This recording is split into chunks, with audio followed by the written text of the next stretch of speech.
Leo and Danny show. After that, we went and revisited a sport that I haven't played since I was, I think, a junior in high school. We went paintballing. Oh, God. Now, I used to be a competitive paintball player, and I took Leo out to the field. He's covered in welts. I still have welts. There he goes, right here. Competitive paintball. I was telling Leo about this, and I guess we can get into a little bit of it because I haven't talked about it on the podcast. Yeah, I was so shocked that there was something I didn't know about you. You told me you played competitive paintball where you would travel, like travel team paintball, Yeah. which is, to me, is shock. I didn't even know that existed, number one. Number two, you also told me that you did this with your father often. So, yeah, I need details. I need why you did this, what it worked like, you did, the whole nine. First of all, it's a complete waste of time. Paintball is somewhere between flying RC planes and playing frisbee golf in terms of importance and popularity. And douchiness. And douchiness. Well, flying a remote control plane isn't douchey. It's nerd. Well, it's like you have to be very wealthy to afford to fly and play those. Like paintball is an expensive sport. It is very, very, very and, expensive. the Yeah, balls. $1,000 for guns. The paint is hellaciously expensive. Field dues, masks. I used to play, though, and we started off just playing in forests. Then a field popped up right next to my childhood home, and I would go there 3 nights a weekend, Sunday night, Saturday night, Friday night. And I got good enough eventually to get a tryout with this team called Avalanche, who was a pro team. Pro team. What that meant is each one of those guys probably made minimum wage. They only worked 2 days a week. Saturday and Sunday they played paintball, but they got paid the rest of the week to practice, stay in shape, which they didn't do, and then go compete at these national tournaments and represent the paintball brand that they were sponsored by. Well, I got onto this team, Avalanche. They were big back in the day, and I was 14 years old. I go over to their house after making the team, these guys. They all live in Elk Grove. It's 10 dudes in one track home, one 2-story track home. I learned very quickly their life consists of these alleged professional athletes. It consists of drinking beer and playing Halo and fucking syphilis-ridden fat girls who come over and be groupies. Oh, God. There were paintball groupies. There were paintball groupies, and they were not pretty on the eyes, Leo. We're talking just fat. Dino fucks better looking girls than the paintball groupies. Oh, my God. The Powerpuff girl that he was messaging the other week is a catch compared to the girls that would come over to the Avalanche house. But I love it. These guys waited exactly 1 night before allowing me to drink. The first night, they were all in their mid-20s. They're like, hey, we can't let Danny, this kid who's literally 14, Jesus. He can't take shots when we're doing a round of shots. When we go on a beer run and bring back 15 cases of Bud, he cannot be in the living room cracking those with us. Your parents just let you stay with them? My parents were likewise hesitant for 1 night. My dad came and picked me up the first night, so I couldn't stay and drink. But the second time I went over there, my dad was too lazy to care. These guys were too lazy to enforce the no drinking. I was shit-faced with a bunch of 20 and 30-year-olds when I was 14. Oh, my God, dude. That's what it turned into. And they would get drunk every night before paintball practice. I would too. So I started playing like shit, and eventually they cut me from the team. No way. Because You got cut? I was like a 14-year-old with a drinking problem. This is classic. Is there any way you could contact the leader of that, the coach? Absolutely. We could do a video with him. He owns a very successful paintball field up in Northern California. We should do a video about this, and well, that'd be classic. It's true. There was a point in my life where it all synced up. It was my freshman year of high school this was going on. I had a house party in high school. A bunch of people came over. A bunch of people left booze. I got in trouble for the party eventually, but I covered. It was quite genius. There were cigarettes all over the place. And I told my dad, I'm so sorry about this. Word got out that you guys were out of town and people came over looking for a party and they were smoking, but I kicked everybody out and I called the police, Dad. I got them off the premises. Genius. But really there was a party and people left a bunch of vodka over. So for like 6 months after this party, I would come home from school and immediately take 3 shots. What? And then I would just go do whatever nonsensical 14-year-old, like I would go get on my Mongoose BMX bike and do fucking bar spins in the front yard when I was just drunk. What? Yeah. You were taking 3 shots? And this dovetailed perfectly with my new friend group of 26-year-old professional paintball players. So whenever I'd go over there, sometimes it'd be 7 in the morning. We'd be headed out to Wild Adventure Paintball over in fucking Manteca or Extreme Paintball in Modesto. We'd start drinking before practices, Leo. What? these pieces of shit. I didn't have my learner's permit. About you. I didn't even have my learner's They permit. didn't care about you at all. You were taking 3 shots to go bike riding? Yeah, well, when you're it really steadies your nerve when you're getting air off that speed bump, Leo. I really love when you call your parents. Is there any way you can call your mother and just tell her that you did this? Like, admit to her that this was a thing? Yeah. I'll call my dad right now. Yeah, call your dad, dude. My dad knows more about paintball. Hello? Hey, Dad, what's up? Good. What's up with you? Oh, just calling you. You're on the Leo and Danny show. I'll let you know ahead of time now. I'm not gonna tell you I made a terrible investment. With Cloud Kid Kobe. Yeah, Cloud Kid Kobe. Yeah, Dad, we just Leo and I were reminiscing on the paintball days, and particularly with my experience with Team Avalanche, and just Leo wanted me to call you up and let you know about what was really going on behind the professional scenes with that team. Aha! They were molesting you. Precisely. I want you to pay for my therapy. That's right. That was great. Yeah. I remember my dad walked in one time because I was telling you, Dad, how basically... Was that the time with your pants down? Or oh, yeah, exactly. The other guys it was when I was bleeding from the rectum. No, Dad... I was telling Leo that those guys were essentially professional drinkers who played paintball as a hobby.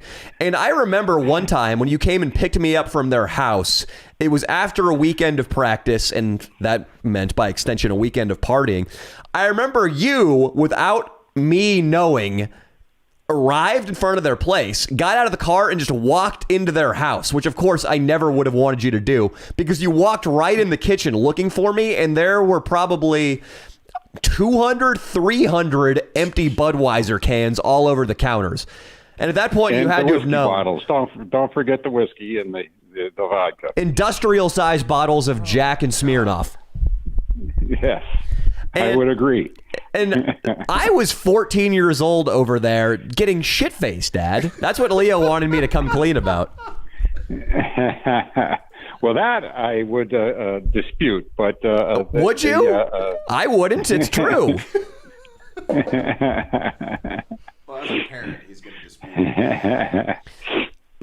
Maybe I was 15, if that makes it any better. But I didn't hear that part. Maybe it was 15, if that makes it better. But continue. What were you going to say? Yeah. Oh, nothing. They were a wild crew. Yeah. That was... Of all types. I remember, what was the guy's name?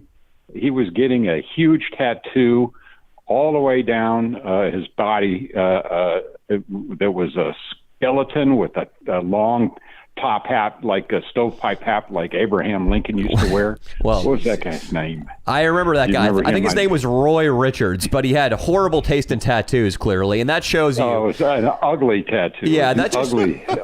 That just shows you. But it was enormous. The level of society I was blending with at the tender and impressionable age of 14. That's correct. Yeah, that's correct. Yeah. No, we had to get into this because Leo didn't know that. I probably seriously neglected my parental duties on that episode. No, it was nuts. It was.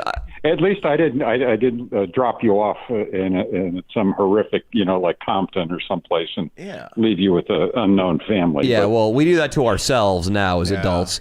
Dad, what is some? Yes, I know. Because paintballing, it was just when I was a little kid. I tended to see all adults as respectable figures because they were older than me and therefore they must be right and wise and successful.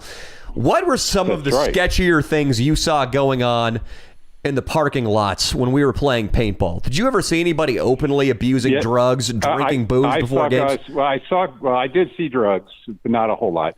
I did see gangbangers. They were flashing signs of legit gangbangers. And my experience is I've had tons and tons of gang cases, gangland shooting cases. Who were they flashing gang signs? Were they flashing gang signs? Gang experts come, and they were flashing signs back and forth at each other because somebody lit up, playing paintball, lit somebody up, and they were pissed, and they were flashing signs. And what was the guy that ran Action Paintball, the dark-haired Alan?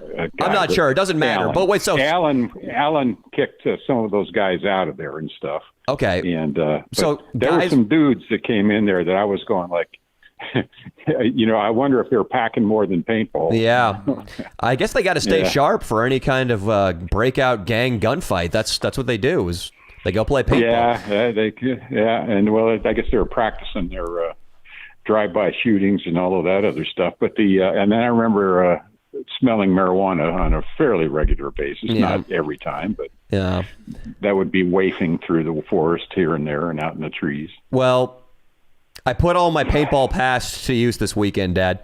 We got a game going, me on one side, Leo on the other. I recruited 2 kids, 2 very nice young Mexican boys. I told them I would shout out their Instagrams if they joined me in a suicide charge. Then I bribed a referee, Dad, $20 to let me and the 2 Mexican kids run way out of bounds and then loop in on top of Leo's position and just execute him. Just shoot him in the side until he fell to the ground in pain. And we did it. It's on video. We ran out of bounds and just assassinated Dottavio. I got to see that. It's pretty funny. Now, Leo, this is he has from an early age learned to cheat. Mm-hmm. He one time with his friend. What was the friend, Danny, that lived way out in Rancho Marietta? Mark. He's gay now, Dad. I don't know. If I know. Yeah, I don't. I know Mark's gay. Yeah. So Mark and he were. My dad's just using that as an interchangeable term for lame. Gotcha. He's lame. He's gay. All right. So what happened? What did he do? So Mark was. I was up on a ridge. Mm-hmm. And I was overlooking the base that you guys had to capture the flag of. Mm-hmm. So I had a great position behind a tree, and you and Mark were coming up, and I started shooting at you guys. And you guys were good players by then, and so you were keeping me pinned behind a tree, the 2 of you, and working your way in. But at any rate, you didn't stop shooting. You hit me, and I would shoot you guys, and pretty soon you were just lighting me up. Well, so you're just painting me, pasting me. I mean, I must have had my own father. Wow, welts all over my body. Anyway, another man that was on your team, he thinks I'm cheating. He doesn't realize that I'm just having a crazed war with my son and his friend Mark, and we're just blasting each other. He starts lighting me up and screaming, "Bug, you're out!" He's going ape shit. So he's used to cheating. Yeah. He's used to cheating. Yeah. I mean, I bet. What is going on in this country when a father and a son and a gay dude can't cover each other in paint? That's right. I did have. I had so many welts on me I couldn't count it. Yeah. There were welts on top of welts. Yeah, Mark, Dad, I might as well just tell the Cliff Notes version of this story real quick. Mark made waves at my high school. So Mark was this kid who grew up in Rancho Marietta. He played paintball with me all the time. And then he came out of the closet when he was, 18, 19. But he, at one point, ended up having sex with this guy I went to high school with, Dad, who was a big ladies' man and who had a girlfriend. Mark destroyed a straight ladies' man guy's relationship. And that got out, and just everybody. Good for Mark. What's that? I guess so. I mean, good for Mark. He really went for the top shelf straight men. And he's trying to bring some guys over to recruit over to his team. Yeah, they're only 10% of the population. They feel outnumbered. They got to do some recruiting. Well, that's right. So also, Mark was a good guy. Yeah, Mark just bringing over some new material. Yeah, and I guess now he's part of the bear community, and he intentionally stays about 30 to 40 pounds overweight. He has his nipples pierced, and he doesn't shave anywhere, and he's just this hairy gay guy in San Francisco that you can fuck, I guess, if you know the right people. Holy shit. Ah. Yeah. It's a good career, just being a bear. Yeah. All right, Dad. Well, that was good. We got to move on, unfortunately. We got to wrap up the show here, but